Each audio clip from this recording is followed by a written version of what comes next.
I want to talk about something that me and my brother were actually talking about, right? Oh, Jurassic Park? So the novel is way different than the actual movie. So the actual movie is more like, oh my gosh, a fucking dinosaur. There is parts where like dinosaurs eat humans or whatever, but it doesn't really get too much into detail with that, or it's not really gory in that aspect, right? But the actual novel is more of a sci-fi horror than an adventure. So, like, what does it talk about? Like, This girl, right? She hears like noises in the room. At first she thinks it's a fucking bird. She's like, oh, it's a fucking bird, it's whatever. It's in the baby's room as well. So she gets closer and closer, and then she doesn't hear it no more. Then she opens the door, and then she sees the little dinosaur. You see those little dinosaurs? The ones that are like running all together and shit. So those motherfuckers, they're on top of a crib, don't tell me they ate the baby. and they're all bloody on their face. So they ate the fucking baby. And she said that she saw the fucking dinosaur biting a piece off of the baby's face. Another scene that's even like way more disturbing than that. So it's a scene in the movie Jurassic Park. The one with the glasses, right? Yes. And then like he gets eaten in the car, right? Yes. That scene always used to scare the fuck out of me as a kid, bro. Well, it's even worse in the novel. In 2017, Jacob Ohl was walking along train tracks with earbuds on when he suddenly sensed but didn't hear a train approaching from behind him.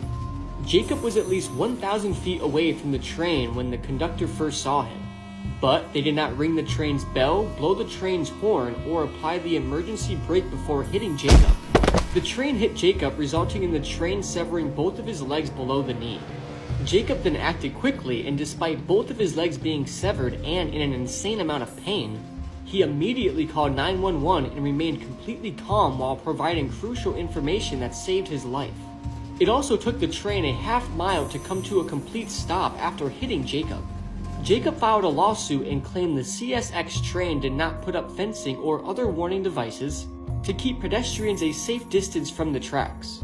This situation is just insane, and I can't believe despite both of his legs being severed, he managed to still call 911 and save his own life. He may never have legs again, but at least he still has a life to live. What can we do when it comes to fighting people like Jeffrey Epstein? I know it seems like we don't have much power as the American citizen, but we have more power than you think. If you're as sick as I am of pedophile rings being covered up and corruption just being so blatant in America, I have something for you to do. Head to a website called EpsteinJustice.com. It's run by a really good friend of mine, Nick Bryant, who I've worked with on some projects. And on that website, you can sign a petition demanding justice for the victims of Epstein. The goal of the organization is to get a federal commission formed, meaning a group inside of the government that will investigate pedophile rings and actually seek out the truth. Try to find out why these rings keep being covered up, why people keep getting victimized, and why people like Epstein keep getting away. You should definitely sign this petition. I linked it in my bio. Also on the Epstein Justice website, you can write your members of Congress. I know the team behind this thing, and there are a lot of people in government that are gearing up to support this. So you should definitely help make your voice heard by going and sending a letter to your representative and by signing this petition. I know it doesn't seem like a lot, but together we can enact change. That's why I make these videos all the time covering stories of pedophiles and CP production rings. Because this stuff happens every single day. It's happening right now when I'm recording this TikTok, and there isn't enough being done to stop it. Also, if you want to hear all the facts about Epstein, go listen to the first episode of my new podcast, The Conspiracy Files, available on all streaming platforms.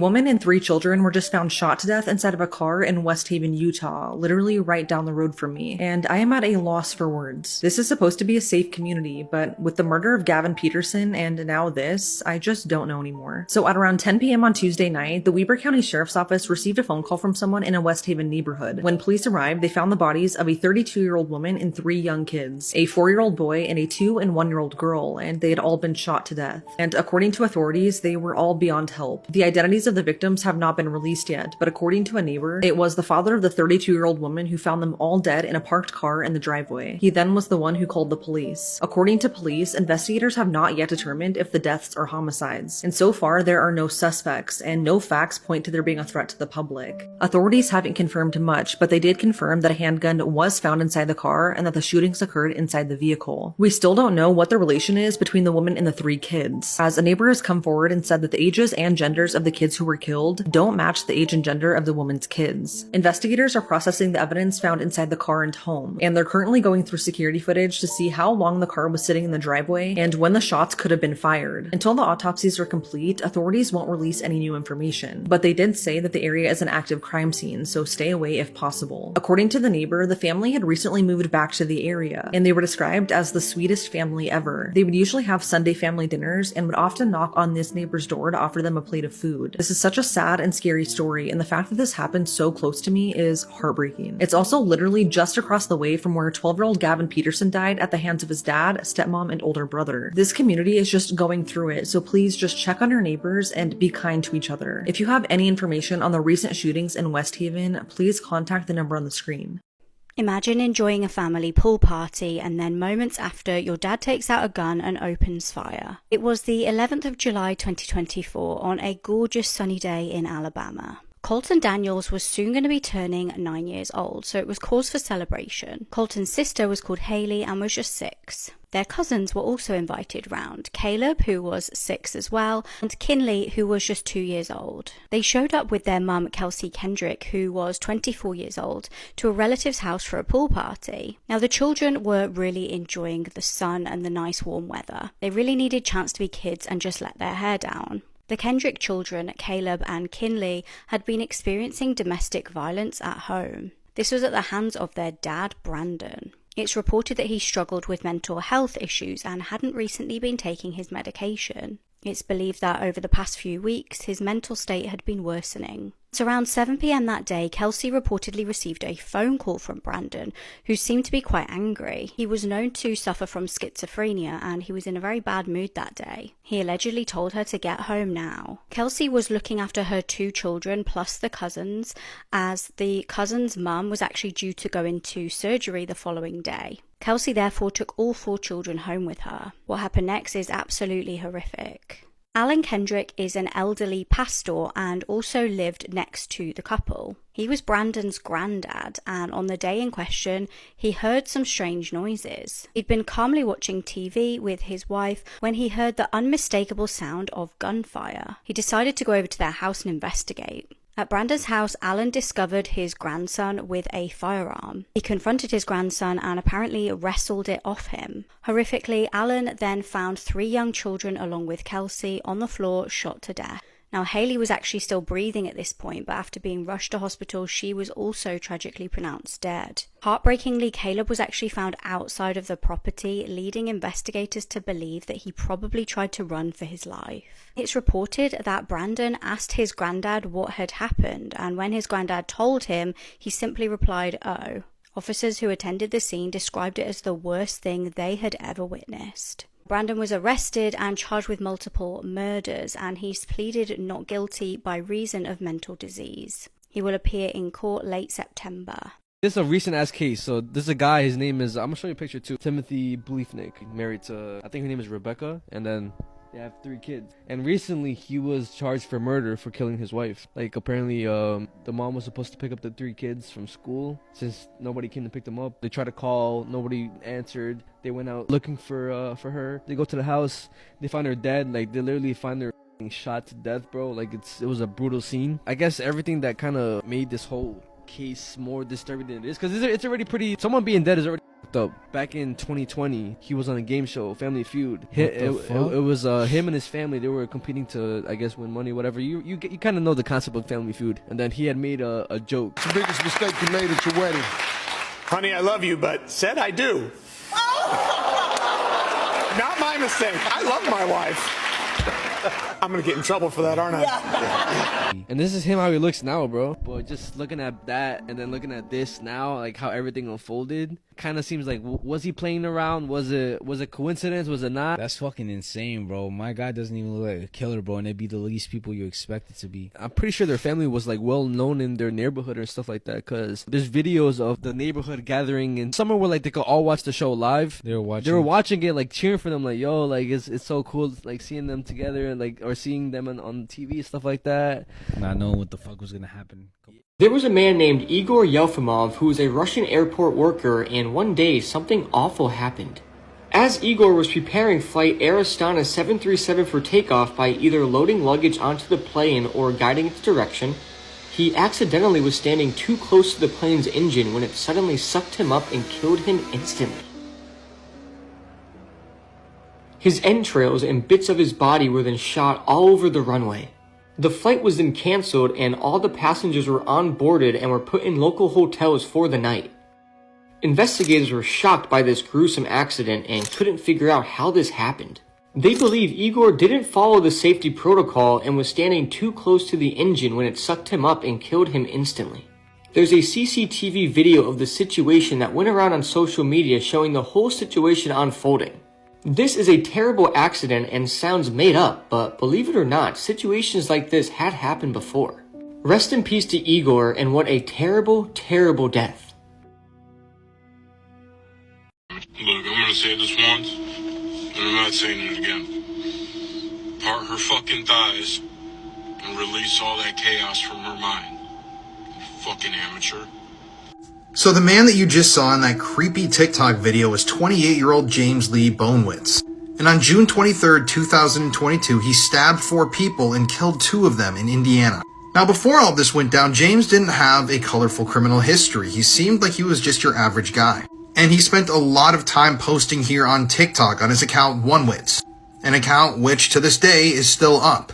Now I couldn't really find any information on why James carried out these crimes, but he did. So on the night of June 23rd, the police in town got a report of a suspicious man at a local store. Apparently, this scraggly-haired man was inside of the store holding 2 orange-handled knives, but before the police could arrive, he left in his sedan. Then, security camera footage captured him parking at a gas station and exiting his vehicle. And for some reason, he walked over into a neighborhood, entered people's homes, and started stabbing. Sadly, a couple would die in this stabbing. Caitlin Huddleston England and her husband, Danny England. Now, Caitlin survived the initial stabbing. She was transported to a local hospital where she was pronounced dead. But on that evening, Danny was found on the back porch of the home with a massive laceration in his chest and a deep cut in his arm, and he was already dead when authorities arrived. But that wasn't enough for James. There was also a man that they discovered in the back door of the home with multiple cuts all over his body who had been stabbed multiple times. His name was Bo Williamson, and he survived the attack. James had also stabbed another man, this time in the bathroom of the house. This man was identified as Terry Solomon II, and he had cuts all over his abdomen. Terry would eventually tell the police that he heard his neighbors screaming, he had rushed over to help, and that's when he was attacked by James. So I tried to find as much information about this crime spree as I could, but I couldn't really figure out exactly why James had carried out this crime spree. At the end of the day, he had viciously stabbed 4 people and 2 of them had died. And after he had stabbed all of them, he had gotten in his vehicle, driven away, and he was discovered by police the next morning hiding out in a field covered in blood. So James would eventually sign a plea deal and admitted guilt to all of the crimes. And he was eventually sentenced to 85 years in prison, which means he's more than likely going to die in there. I just don't understand exactly why this crime happened, but it really is a tragedy. And now this couple's children, because of one man's selfish actions, will never get to know their parents. Also, if you want to hear more true crime stories just like this one, be sure to listen to the podcast that I co-host with my wife Courtney, Murder in America, available now on all streaming platforms. This woman is every parent's worst nightmare. This is the case of the babysitter from hell. It was February 1980 and the Johnson family needed a babysitter. They had a 2-year-old called Cassidy and set about looking for someone to take care of her. They'd previously used a woman called Christine Falling before, so reached out for her again to babysit. Now, on the night in question, when the Johnsons got home, Christine told them some terrible news. Cassidy had become unwell and fallen out of her cot. They rushed the child to hospital, but unfortunately Cassidy would tragically pass away. Her cause of death was ruled as encephalitis or brain inflammation. Now, 2 doctors had opposing opinions on the death. One said that they felt that it was a death of natural causes, but the second doctor passed on their suspicions to police. Police did interview Christine, but they found no evidence of foul play, so she was released. She ended up moving to Florida just weeks later. In May 1980, in Lakeland, Florida, emergency services received a call. A 4-year-old boy had stopped breathing. Tragically, paramedics were unable to save little Jeffrey Davis, who was being babysat by Christine. The death was listed as a result of a viral infection. 3 days later, 2-year-old Joseph Spring, the cousin of deceased little Jeffrey, was in need of a babysitter. His parents needed someone to look after him while they attended Jeffrey's funeral. In a shocking turn of events, Joseph passed away that day as a result of the same viral infection. The year after this, Christine moved to Perry. She ended up getting a job as a housekeeper for 77-year-old William Swindle. Now, on her first day on the job, she told emergency services that she found him collapsed and unresponsive on the kitchen floor. He was pronounced dead in hospital and an autopsy wasn't done. He was just believed to have simply died from a heart attack. By this point, Christine had experienced an awful lot of death in her various employments. A few weeks later, she ended up going to a vaccination appointment with her stepsister. Her stepsister's little girl was due to go and get her jabs. The appointment went absolutely fine, but then on the way back, they stopped at the shops to get some nappies, and Christine actually offered to stay in the car to watch the child while her stepsister hopped out. Shockingly, when she returned to the car, the little girl had stopped breathing. She was pronounced dead at the hospital and the death was thought to be a reaction to the vaccines. In June 1982, Christine was once again babysitting. This time it was for 9-week-old Travis Cook. As with most of the children in her care, Travis suddenly experienced respiratory distress. He ended up spending a week in hospital, but luckily survived and came home. However, Travis's parents, tragically completely unaware of Christine's role in their son's illness, asked Christine to babysit once again. When the parents returned home, this time, according to Christine, Travis had suddenly died. However, luckily an autopsy was done and showed that Travis died from suffocation. Immediately, Christine was arrested and began to admit to her crimes. Christine's upbringing was thought to be unstable. She was epileptic, she suffered from learning disabilities and also suffered with seizures. She would display fits of anger and, trigger warning here, relating to animals. She had a fascination with torturing cats. She was apparently subjected to physical and abuse growing up. It's reported that while growing up she displayed symptoms of Munchausen syndrome, where someone will fake their own illnesses essentially.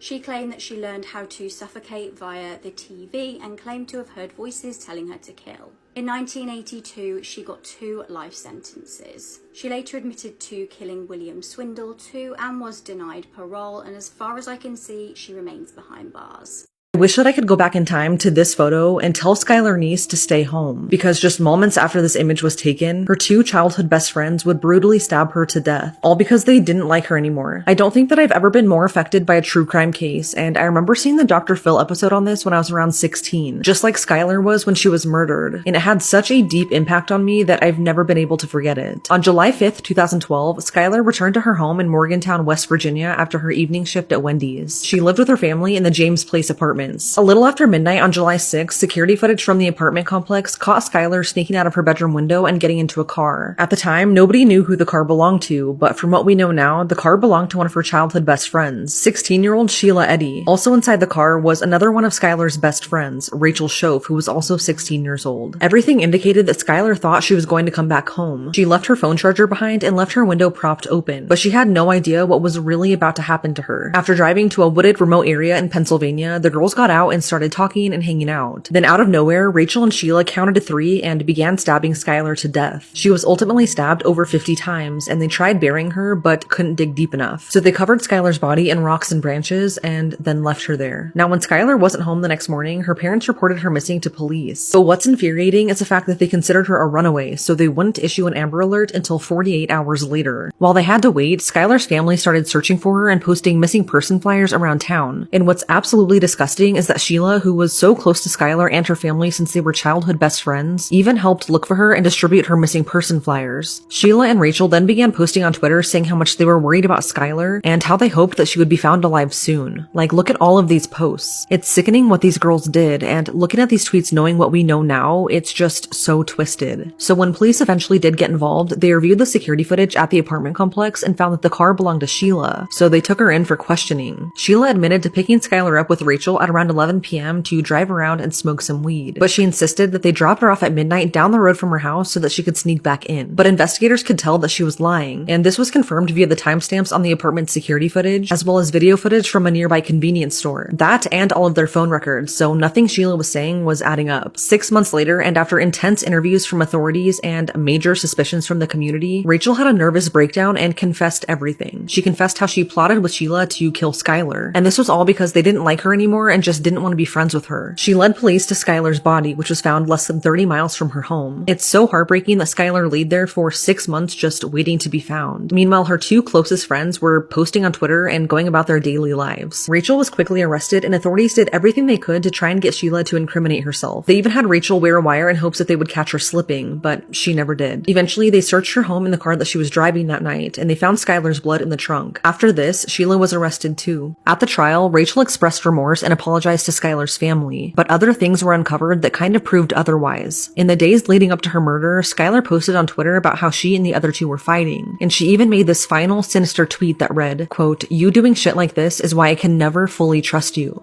End quote. And it also came to light that in the months leading up to the murder, other students at the school overheard Sheila and Rachel talking about the murder plot, but they thought that they were just joking, so it was never reported to police. Both girls were tried as adults. Rachel pleaded guilty to second-degree murder and was sentenced to 30 years in prison with eligibility for parole after 10 years. Sheila, who has never shown any remorse, pleaded guilty to first-degree murder and was sentenced to life in prison with eligibility for parole after 15 years. Under West Virginia law, a juvenile offender is required to have a possibility of parole on a life sentence, even in violent crimes. Rachel got less time because she was the one to confess and cooperated with authorities. Both Sheila and Rachel are still being held at the Lakin Correctional Center. In May of 2023, Rachel had a parole hearing in which she still expressed remorse for the killing, but this time she also said, "I made one mistake. That doesn't make me a bad person." She also gave more insight into why they murdered Skylar, and this time she finally gave the true motive. Rachel explained that she was in a romantic relationship with Sheila, and that caused tension between them and Skylar, which is why they decided to kill her. Long story short, she was denied parole, as she should be, and her next parole hearing is next summer. Sheila's parole hearing is in May of 2028, and I personally believe that she should never get out of prison. She has shown no remorse, and I honestly believe that she would kill again if something made her mad enough. The only good thing that has come out of this is Skylar's Law, which her family has pushed to get passed. Skylar's Law modified the West Virginia Amber Alert plan, and now authorities have to issue immediate public announcements when any child is reported missing or in danger, regardless if they are believed to have been kidnapped or not. But nothing has ever been the same for Morgantown, and to this day, they are still haunted by Skylar's murder.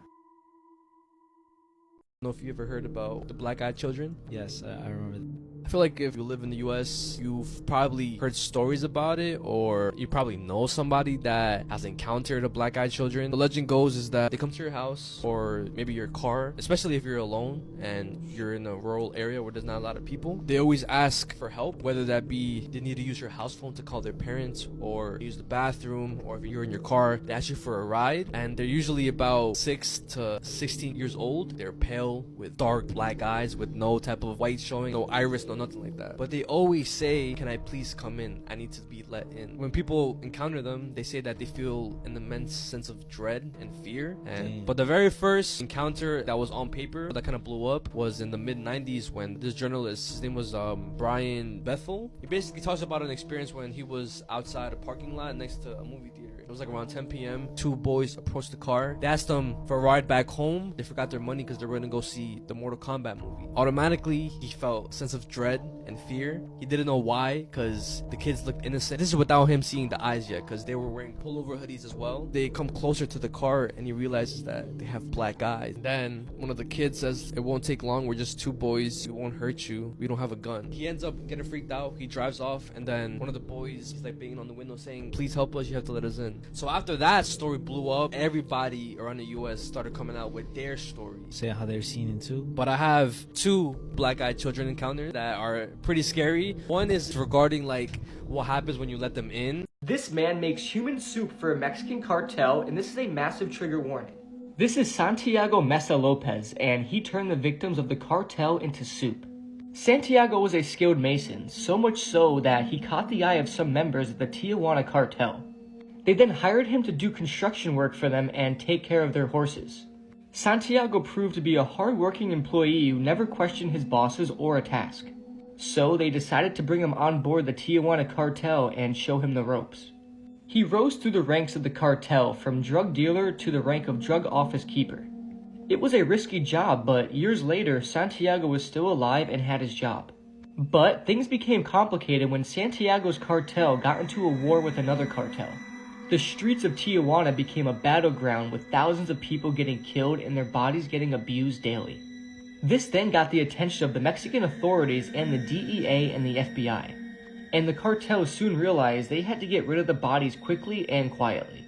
They then got the idea from dangerous people who make people disappear, and the idea was to turn them into soup. But they needed someone they can trust fully to do the dirty work, and that person was Santiago Mesa Lopez. They then brought him into a room for an experiment. In the room was a 200-liter drum filled with caustic concoction of water, soda, and other chemicals. They then brought in the dead body of a victim of the cartel war. Santiago was then ordered to strip the body and stuff it into the drum. He did this without asking any questions or blinking an eye. They then all watched as the body started to dissolve in the liquid, so they left it overnight. The next morning, they came back to see the body had completely dissolved, leaving behind smudge and bone fragments. Santiago then got a new title called the Stew Maker.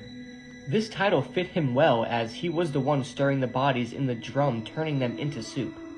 As the stew maker, his task was simple but brutal: dissolve the victims of the cartel in acid.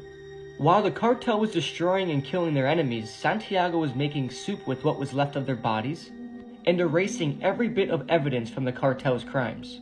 Santiago operated in numerous locations, mostly near remote ranches or farms bordering the United States. He took deliveries of the bodies in different locations, and in some months, Santiago got 30 to 50 bodies to completely dissolve and disappear. He would chop up the bodies in smaller pieces and then dump them into the drum containing the acid solution. The process could take several hours depending on the size of the body. He would then stir the mixture occasionally with a wooden stick or metal rod. And the pieces that weren't dissolved properly, like teeth and some bone fragments, were then burned with gasoline. The liquid from the barrels was then poured into rivers or wells, but as Santiago became more skilled, he constructed drainage systems that made it easier for him and his crew to dispose of the remains without having to carry the heavy barrels of liquefied humans. Santiago was said to have dissolved over 1,000 bodies in his career, and for his service, he was making $600 weekly. This is absolutely crazy, and many people say he could have said no, but if he did, those might have been his last words he ever spoke. And would you rather be in the pot or stir it? Santiago definitely did what he did only to survive. But if you want a part 2 explaining the aftermath, just let me know and I'll make it. The allegations against Ava Chris Tyson just keep getting worse. A new Rolling Stone article just dropped exposing more of Ava's dirty secrets that were covered up by Mr. Beast. So if you're unfamiliar with who Ava Chris Tyson is, she was a part of the Mr. Beast channel and used to go by Chris Tyson. Recently, a group of men came forward and stated that while they were minors, they were working for Ava Tyson. They were never paid for their work in this Discord group. And on top of this, while chatting with minors, Ava talked about some disgusting sexual things. Here's just one example from the Discord chats talking about corn. In this specific chat, Ava is talking with minors about cleaning up their Discord, removing any mentions to pornography, and even talking about how they think that it's dumb that they should have to do this. But if you go in depth with those Discord chats, it's some really disturbing stuff. I understand that back then people like Mr. Beast and Ava used to make off-color jokes, but there is no circumstance that an adult should ever be talking to a child with any sort of sexual tone. Especially when you're at the Kids' Choice Awards and you're part of the biggest channel in the world with a gigantic fan base of children. But things only get worse for Ava. There's the fact that Ava actually encouraged people to go watch Jeanette McCurdy's leaked revenge corn and even shared a link out to followers. There's Ava's constant presence around children and on the screens of children. And on top of that, there are sexual assault allegations that keep coming out, and I'm sure there are going to be plenty more that surface. I'm going to talk more in depth about this in part 2, but this is really disturbing behavior. And it seems like Mr. Beast and the company covered all this stuff up for a while. When this stuff all surfaced, Mr. Beast made a statement saying he was shocked by this, he had no idea, blah blah blah. And yet here he is in that same Discord that had minors in it talking about I don't know how to word this, size. And talking about Ava, or back then Chris's, member. You guys who follow me probably know that I use my platform to expose pedophiles and defend children. And this whole case is incredibly disturbing because this guy is like the pioneer of children's entertainment right now. He has toy lines marketed to kids, and it seems like his whole empire was built around and using the help of pedophiles. And I'm going to talk about that more in the next couple videos. And if you want to deep dive with me into the world of pedophile rings and help me expose these people, listen to my new show, The Conspiracy Files, available on Spotify, Apple Podcasts, or you can watch the video version of it on my YouTube channel.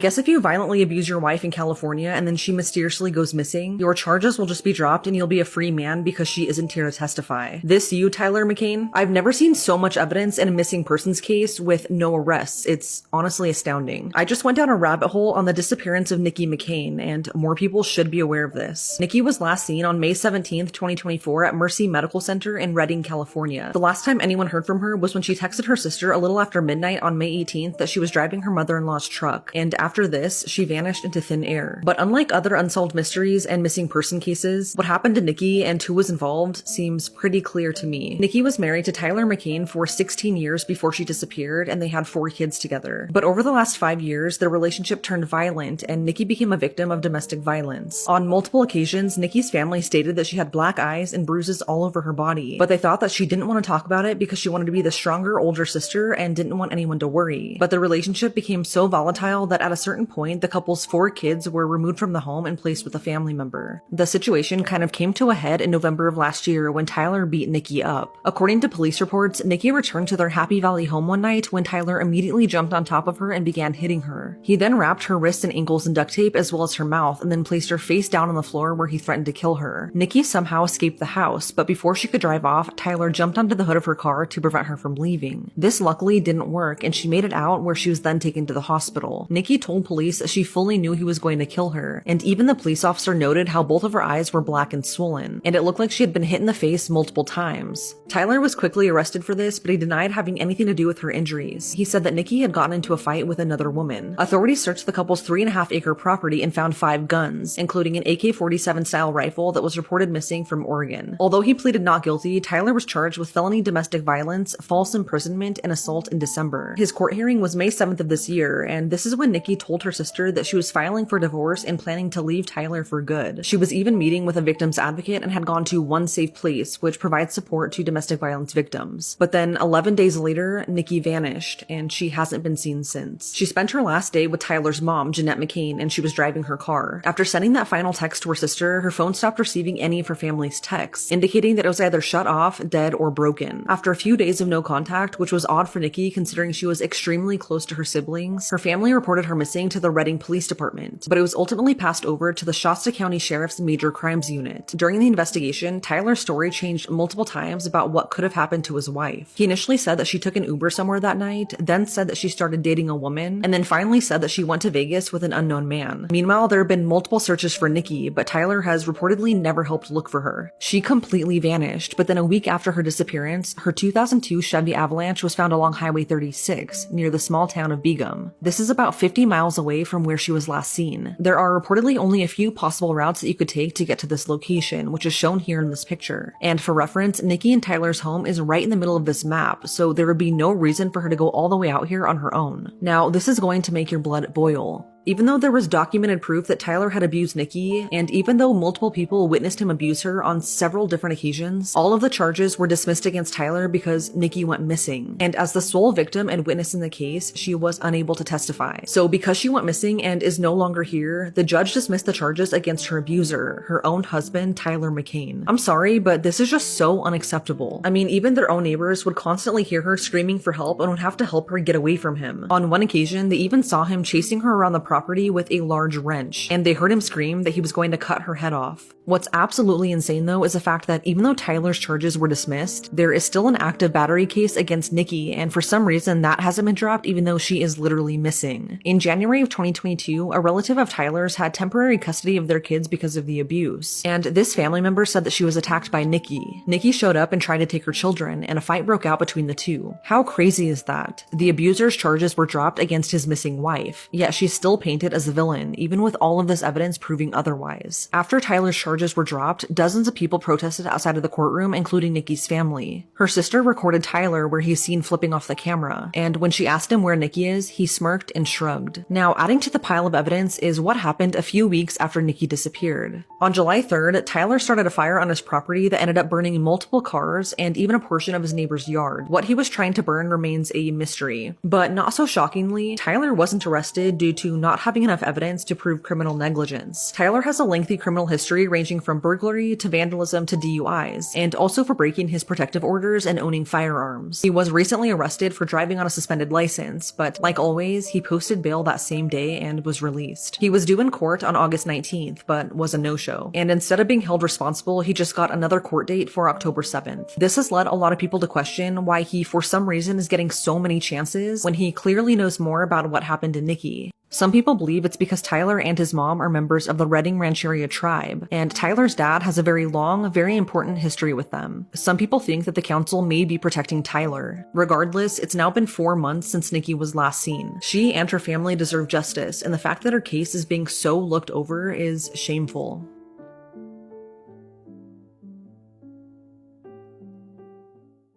This is the mystery of the honeymoon cruise disappearance. On June the 25th, 2005, George Smith married Jennifer Hagel in Newport, Massachusetts. To onlookers, the pair were a match made in heaven. Jennifer had just landed a great teaching job, and the pair were planning on going on a Mediterranean cruise to celebrate. However, it would be the last trip that the couple would ever go on. At the start of the cruise, they got quite friendly with the Askin family. The family consisted of a podiatrist and his wife and their 3 grown-up children.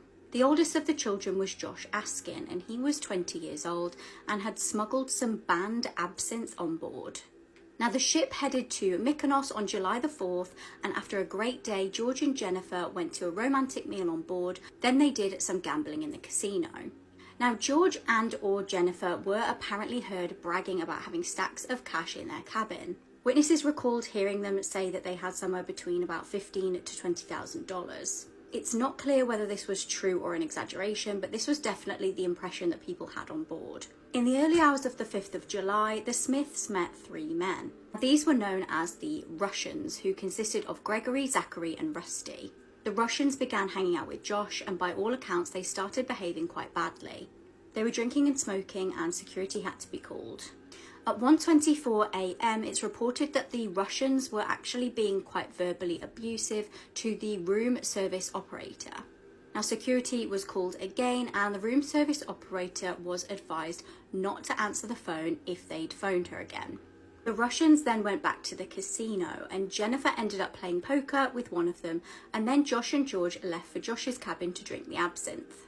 Later in the evening, George, Jennifer, Josh and the Russians all went together up to the disco.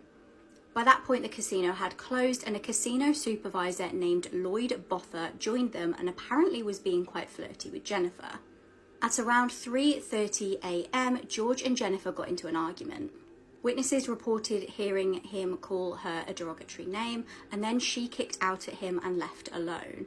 Now, Akalina at this point noticed that she seemed to be in a bad way, and she'd actually smacked her head on the wall. She ended up not being able to find her cabin and passing out in one of the corridors. At this point, George stayed at the disco for 15 more minutes and then went back to his cabin. The Russians and Josh went with him. Now, when they realised that Jennifer wasn't there, they all kind of collectively tried to look for her for a little bit, couldn't find her, and then went back to the cabin. The Russians claim that they put George to bed and even took his shoes off. Apparently by this point he was completely passed out. They then claim that they went back to their cabin and ordered room service. Now, Josh claimed that he went to the bathroom while the Russians were putting George to bed. In his statements, it was as if he was making quite a big deal out of this going to the bathroom. Some have argued that he may have been giving himself kind of an alibi as to not having seen what really went on. An ear witness claimed hearing loud yelling coming from the room and arguing between several males. He apparently looked out of the room and saw 3 males leave. However, we know that there was a group of 4, so what happened to the 4th male? The ear witness then interestingly heard what sounded like furniture being dragged about and picked up and dropped. Another ear witness stated it sounded like somebody was throwing things against the wall or against the floor. At about 4:25 a.m, several passengers heard a horrific thud. Security responding to noise complaints tried to get into the cabin but heard nothing, so left. Around a similar time, a plumber found Jennifer passed out in the hallway on deck 9. Members of staff ended up helping her and got her back to her cabin at 4:50 a.m. As you might remember from just a second ago, Josh and the Russians said that they went down to a cabin and supposedly ordered room service. Now, interestingly, they took a picture of their meal and they considered this to be their alibi, but there is potential that the timestamp on the picture could have been faked. There was also no written record of orders written down or delivered from their room. Obviously, we know from the drama earlier that the room service operator was aware that if the men rang again, then they were just to ignore them. So on July the 5th, it became apparent that George was missing, and at 7:30 a.m, passengers woke to a huge blood stain on the metal canopy. Now, frustratingly, apparently the members of staff on the boat actually just wiped this away. It appeared to everyone that George had gone overboard. Police started an investigation and they also found a small amount of blood on George and Jennifer's sheets. The blood ended up being George's. When questioned by police, Josh was very quick to try and implicate Lloyd, who'd been flirting with Jennifer. George's mum also became very suspicious of Jennifer when she refused to talk about what happened that night. However, this may be just a response to obviously very traumatic situation that had gone on, and theories about the case explore the possibility that Jennifer may have been drugged. Very interestingly, 15 years after George was lost at sea, Greg Rosenberg, one of the Russians, was murdered on his doorstep by an unknown perpetrator or perpetrators. Could this have been linked to George's death? Maybe he was involved in some way or saw something he shouldn't have. The case is still currently unsolved, and the Smith family is offering a $100,000 reward for information leading to the arrest and conviction of the person or persons responsible. However, coined the phrase, "You can't make this stuff up," might have known the story of real-life boogeyman, Albert Fish. A slight, elderly man with grey hair, no one suspected the kindly single father of being sadistic child murderer and cannibal. This is your warning that if you see tape on your home front door, it means someone's trying to break in. It's called a sticky tape trick, and basically what these thieves will do is put a piece of tape on the keyhole of your front door. I mean, at first you might think that this is just a stupid prank, but it actually is a lot more serious than that. It's a tactic used by thieves to scope houses they're trying to break in and rob. So how this works is that after the tape is placed on the keyhole, they come back a day or a few days later to see if the tape is still intact. Then that signals that the owners have not entered the home and most likely no one is in there in that moment, which is obviously what these thieves want. They would much rather enter an empty home and avoid being confronted by someone. Another trick thieves have practiced is sticking FedEx or UPS stickers on the front door, and same thing, if it remained there when they return, then it's a sign that no one is currently in the home. So if you see stickers or tapes or anything weird on your front door, make sure to remove it immediately, and please set up some cameras. The world is such a scary place right now. I was beheaded for exercising my profession as a teacher. My name is Samuel Paty, and I am a history and geography teacher in France. One day, while carrying out my work as usual, I showed caricatures of the Prophet Muhammad to a class of young students as part of a lesson on freedom of expression. 10 days later, on October 16th, 2020, as I was leaving the school where I worked, an 18-year-old man of Chechen origin, Abdullah Abuyedovich Antonov, followed and attacked me. He brutally slit my throat. It was a horrific and unimaginable act of violence. After committing this atrocious act, my assailant took a photo of my lifeless body and shared it on social media. Law enforcement quickly intervened and killed the attacker, but it was already too late for me. My story has become a symbol of the struggle for freedom of expression and education in France. I hope that my sacrifice will contribute to promoting tolerance, mutual respect, and understanding among different cultures and religions. Won't believe what this man was caught doing with a corpse. 46-year-old Randall Bird was caught doing inappropriate things to a corpse while he was working his shift as a security guard at the Banner University Medical Center in Phoenix. Randall's job was to bring deceased bodies to the hospital's morgue and slip them into the freezer. But during his shift, coworkers walked in on him and caught Randall inside the freezer with his zipper down, his uniform looking messy, and a body bag open. He was seen almost on top of the 79-year-old deceased woman, and when the workers walked in, he quickly tried to cover the body. The workers said that Randall looked so sweaty and nervous when they caught him, and his excuse was that he had a medical emergency and he almost passed out. His co-workers did not believe a single word and reported the incident. When Randall was interviewed by police a few days later, he basically just said the same story and said that he couldn't remember much of what happened. But not long after, investigators found his DNA on the woman's body, which proves that Randall was in fact doing what we all assumed. He was arrested and now faces multiple charges.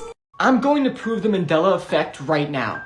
Okay, so the Mandela effect is a phenomenon where millions of people remember past events completely differently from how they actually happened. For example, the Monopoly guy. Millions of people remember him having a monocle, but he never did. And if you search it up, you will see that he never did. Next, remember the video of Evan Longoria catching the ball, saving the reporter? But many people remember the reporter being blonde, but as you can tell, she's not. But there are a couple people capturing the Mandela effect on camera using an old phone to kind of see through a parallel dimension, and this is what he recorded from the same video.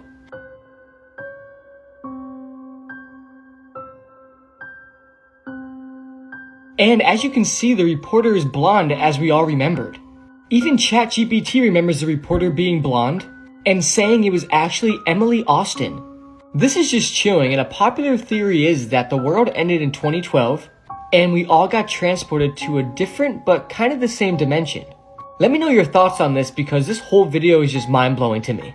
This mother hired a hitman to take her son's life. 18-year-old Jasmine Pais used a website rentahitman.com to find someone to kill her 3-year-old son. Jasmine provided her address, a picture of her son, and demanded that it happen as soon as possible. But little did she know that this website was fake, and this man who operated the website reported her to police. And before police confronted Jasmine, they posed as the hired hitman, spoke to her, and confirmed the details. Basically, what this does is it makes a stronger case for the prosecution by hearing the words come out straight from Jasmine's mouth. And unknowingly, Jasmine told investigators that she's willing to pay $3,000 for the job to be done. And what's crazy is that when Jasmine was arrested, investigators searched her computer and were shocked when they saw the murder for hire website still open on the screen. But Jasmine wasn't the only one involved in this crime. A month after her arrest, 18-year-old Gamaliel Souza was charged with conspiracy to commit murder after investigators found text messages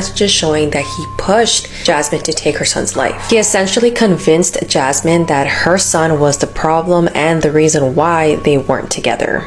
This girl killed her mum and then texted a photo of her body to her dad.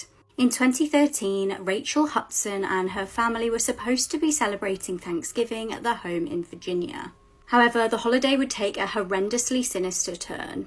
Rachel's mum was terminally ill 58-year-old Susan Lee. Rachel had been her mum's carer since she was just 9 years old. On the evening in question, Rachel and her dad got into an argument. When her dad left the house the next day to make the most of the Black Friday sales, Rachel did something unthinkable. She took a weapon out of the wardrobe and loaded it. She apparently thought about unaliving herself at this point, but she didn't want to put her mum through the trauma of finding her body. She then walked into the room where her mum was and said, "I'm sorry, this is what has to happen." Her mum apparently told her, "You're crazy," and this is the point where Rachel killed her mum. When she texted her dad to break the news to him, he obviously didn't believe what she was saying. She then took a photo of her mum's body and texted it over to her dad. Rachel was sentenced initially to 50 years in prison, but this was reduced to 18 years because of an apparent undiagnosed mental illness. These are pictures that get worse the longer you look at them, part 2.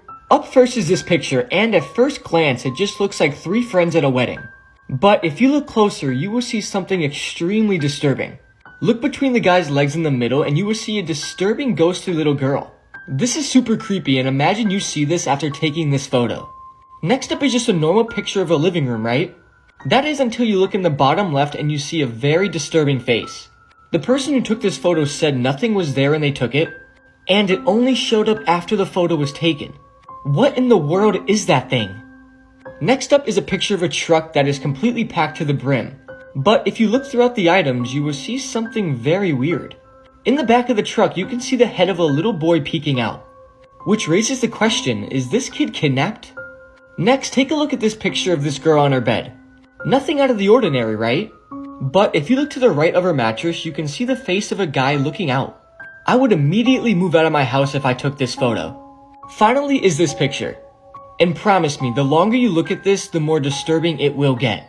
So do me a favor right now and pause the video and let me know what you see in this photo. Because trust me, there's a lot to unpack.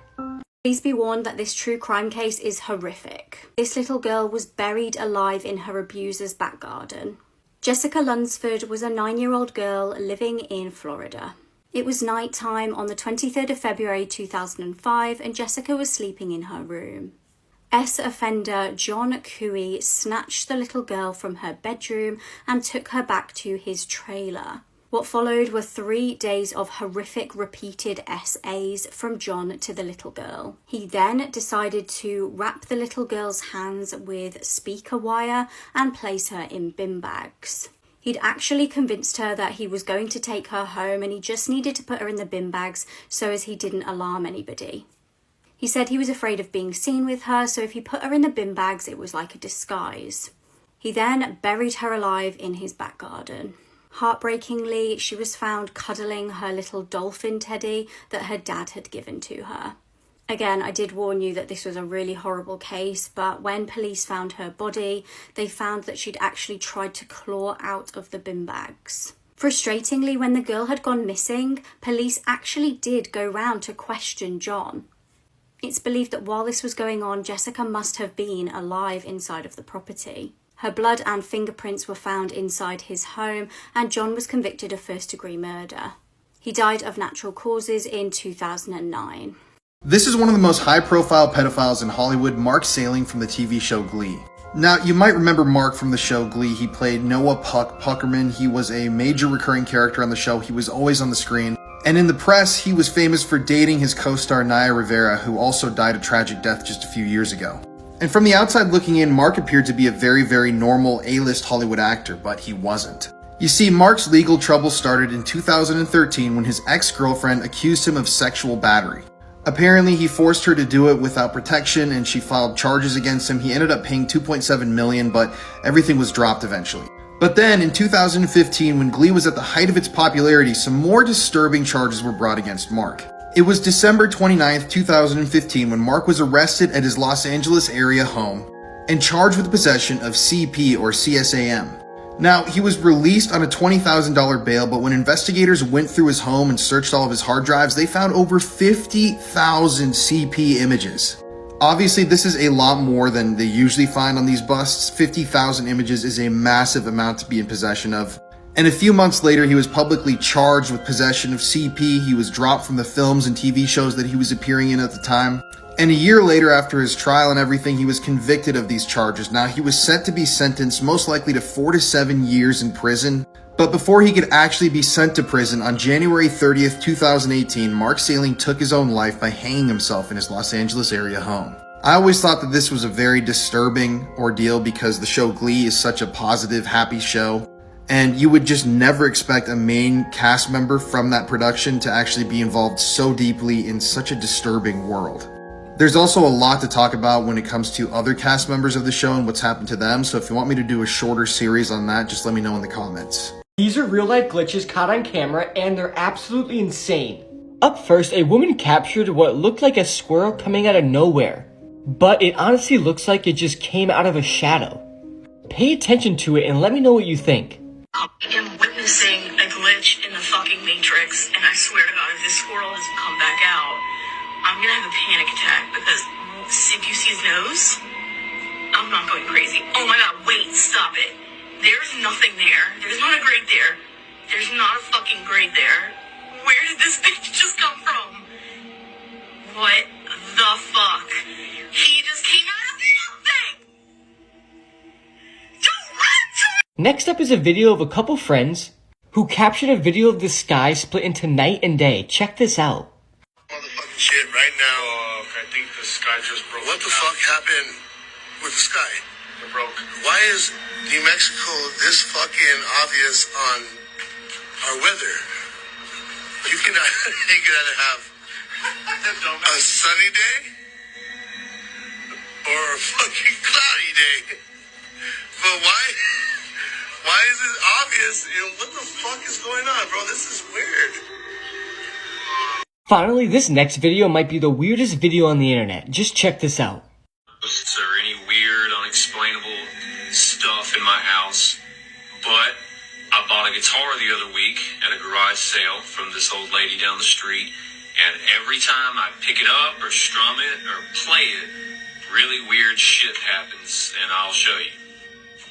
It's some Lotus, like, very 80s looking guitar, and every time I strum, like that, shit like that happens every time I mess with this thing. Like that. A bride killed just hours after her first dance, and her new husband left fighting for his life.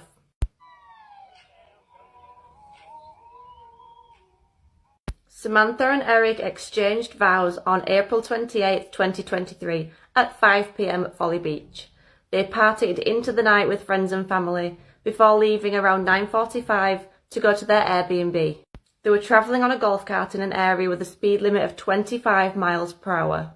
That same night, 25-year-old Jamie Komorowski made a terrible decision which led to the death of bride Samantha. She'd been drinking and decided to get in her rental car and drive home instead of calling for a lift. She was travelling at 65 miles per hour when she collided with the golf cart carrying the newlyweds. Guests at the wedding immediately heard sirens and they didn't stop. Samantha's mother turned to Samantha's sister and said, "Something's happened to Sam."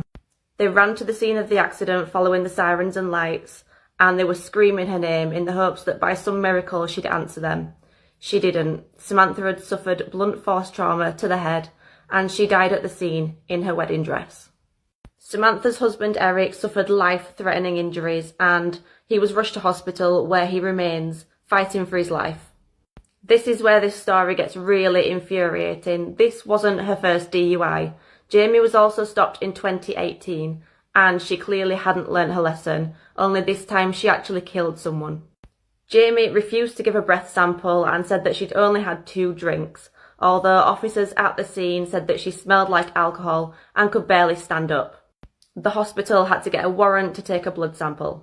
Jamie was charged with 3 felony DUIs resulting in great bodily injury or death and 1 count of reckless homicide, and she's now on suicide watch in jail.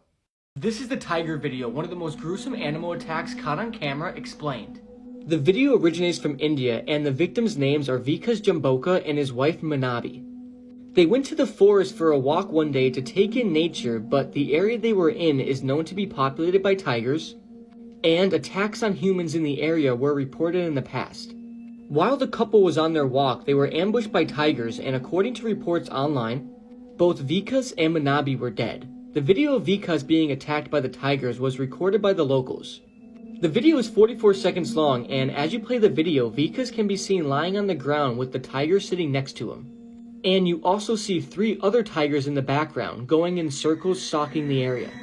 You then start to hear a loud commotion in the background as the crowd looks on. Someone in the crowd then shoots a gun near the tigers, which scares them for a brief moment. Vikas then attempts to crawl away, but he's delirious and covered in blood. As he crawls away, gunshots continue as the crowd tries to scare the tigers.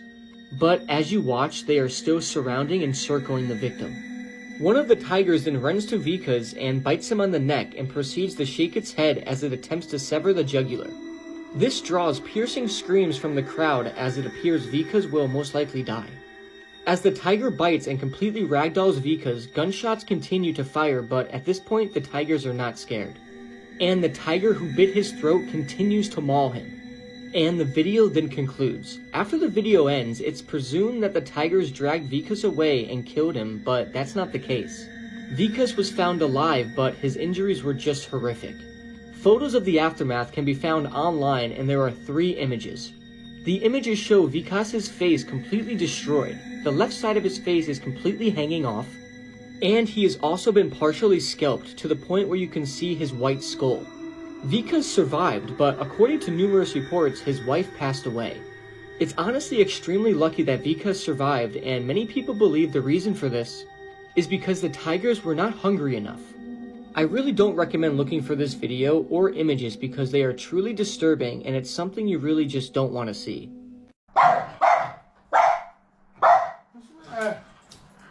What? Nothing there, mate. Nothing there. What? There's nothing there. The death of Joy Division lead singer Ian Curtis is one of the saddest things I've read about. Ian Curtis was born in the year 1956 in England, and he had a pretty good childhood even though he abused some drugs at a young age. But Ian's life really took off when in July of 1976 he ran into some old friends of his at a Sex Pistols show. They told him that they were going to form a band soon, and he decided to hop along with them. This led to the formation of the band Joy Division, one of the biggest alternative bands of all time. In the year 1978, while touring with Joy Division, Ian began to suffer from epileptic seizures. And even though he embraced them and kind of danced like he was having a seizure on stage sometimes, having these seizures obviously was really tough on Ian, and it made touring and recording music a challenge. But he used these seizures to his advantage, and people even used to call what he did on stage his epilepsy dance. Sadly though, there were multiple times when he was performing when he collapsed on stage and had to be carried off and given medical care. Life was getting really stressful for Ian. The touring schedule